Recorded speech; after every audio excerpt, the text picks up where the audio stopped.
तो अपनी last reel में हमने शुरू किया था ये टॉपिक कि groups at risk of iron inadequacy कौन कौन से होते हैं।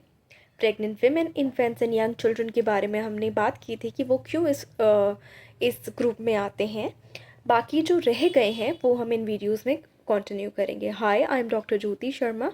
आई एम अ होम्योपैथिक डॉक्टर और इस पेज पे मैं आपके लिए बहुत ही interesting facts, figures and tips लेके आती हूँ, इसलिए kindly follow this page and subscribe to the YouTube channel.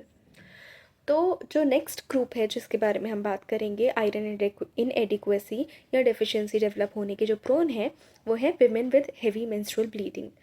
जो रिप्रोडक्टिव एज की विमेन होती हैं जिनको मेनोरेजिया होता है या फिर अबनॉर्मली हेवी ब्लीडिंग होती है ड्यूरिंग मेंस्ट्रुएशन या during their periods, are at increase risk of iron deficiency. ऐसा माना जाता है कि एटलीस्ट 10% ऑफ menstruating women are believed to have menorrhagia, but the percentage varies widely depending upon the diagnostic criteria used, क्योंकि वो different हो सकता है डिफरेंट रीजन्स के लिए। Women with menorrhagia lose significantly more iron per menstrual cycle on average than women with normal menstrual bleeding. Limited evidence है कि जो सजेस्ट करता है कि menorrhagia might be responsible for about 33 to 41% cases of iron deficiency anaemia in women of idiopathic in women of reproductive age, ये देखा गया है।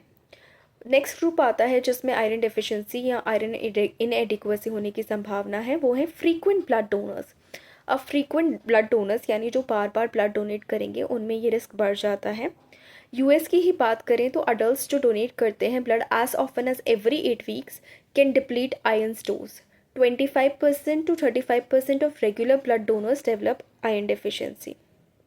कुछ स्टडीज़ में भी ऐसा देखा गया है कि जो मेन जिन्होंने at least 3 and women who had given at least 2 whole blood donations in previous year were more than 5 times as likely to have depleted iron stores as first time donors.